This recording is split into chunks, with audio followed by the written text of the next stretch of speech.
As a young Christian boy, I was very familiar with the concept of eternity, living forever.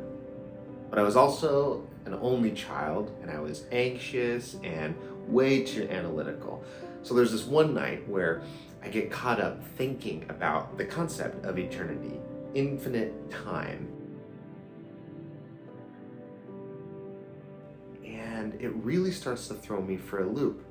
Because I think this is a concept that's pretty wild for anyone of any age to really think about. But then for me as a kid, I get pretty bored very easily, so I'm thinking, I can't imagine doing anything forever. And it wasn't really about heaven or hell. I mean, yeah, hell sounded a lot worse, heaven sounded a lot better, but really for me, it was just the concept of endlessness. And it starts to become this existential fear in my life. You know, some kids are afraid of spiders, some are afraid of ghosts. I was afraid of infinity.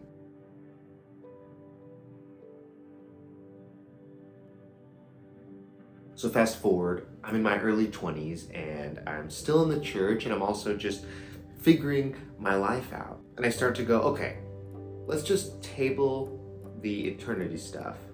Really what I need to focus on is my life right here, right now. I mean, for all I know, this is the only opportunity that I'm gonna have to be me in this body as this human being. And so I gotta make the most of every moment. Because here I am with this one shot to do everything I wanna do with this life, and it is extremely overwhelming.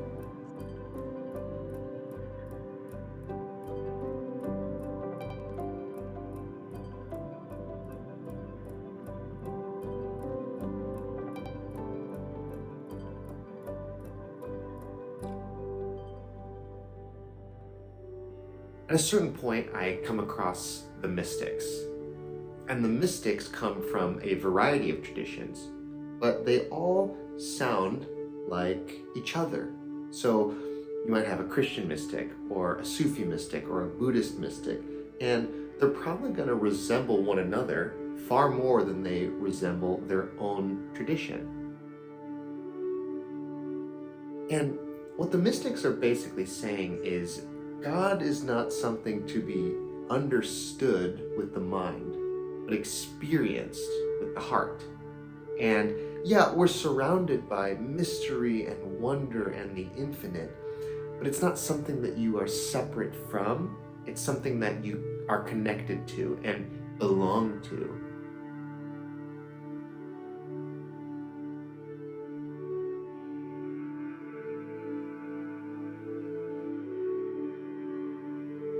And this actually starts to bring great comfort to me. Because for most of my life, I had tried to be in control, tried to be the one in the driver's seat, trying to control every outcome out there. And what this shift started to help me realize, and even more importantly, it started to help me feel, was that I could just let all that go. That all of that was just labeling. And in reality, I don't need to become famous or wildly successful. All I need to do is just be. And newsflash, I've been doing a pretty good job of that so far without even trying. Try telling yourself to breathe better or to pump your blood faster. Your body's got it covered.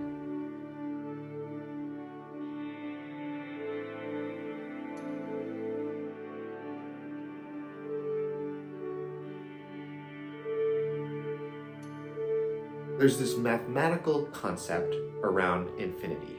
And just so you take it with a grain of salt, I'm not a mathematician, and any concept involving infinity is purely theoretical. But there's this idea that you can't divide infinity. That infinity divided by any number would still come out to infinity. And this existence we're in, it feels infinite. Like it seems if we look out into outer space. The more we learn, the more we realize it's much bigger, much older than we possibly could have imagined. And the more we zoom in on the microscopic level and we're splitting the atoms and we're going into the quantum world, and the further down we go, the weirder things get. And here you and I are in the middle of all of that, or at least what appears to be the middle. And we're just asking, who am I? What's my purpose? What does this all mean? But you can't divide infinity.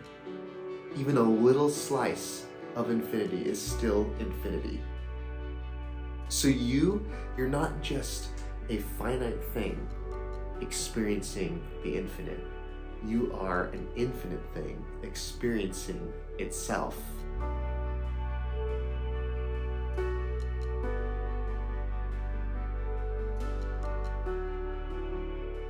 What if all of this, in all of its parts, its movement, its energy, its change, what if it's all really just one thing happening? And we were the ones that chose to label it differently. And this one thing, some people, they choose to call that God. Others call it the universe. Some, the non-dual reality. And for some, it's just simply this.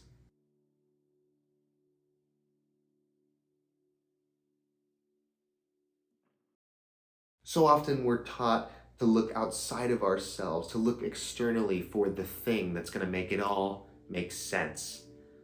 But what if that center that we're looking for is really deep, deep within? And it's not about the knowledge we can add or the achievements we can add, but it's actually about all that we can strip away, all that we can remove, until the truth is revealed. All those identities, all those things you think you are that don't really define you, all those inauthentic selves, the more you get rid of them, the more you reveal the truth of who you really are.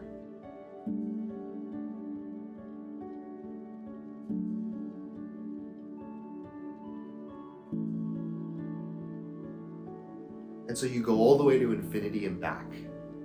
And in the endlessness of it all, you realize, what a gift, what a privilege. I get to do this.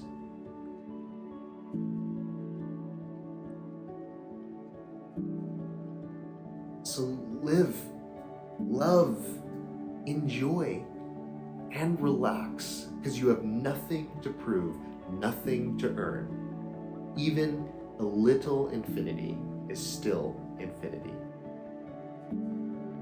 And you can see the infinite in your loved ones, in your pets, in everyone you meet. And this everythingness that we belong to, it includes your failures, it includes your mistakes, because it includes everything. Even our fears of death, our fears of the unknown, of all that lies in the great beyond.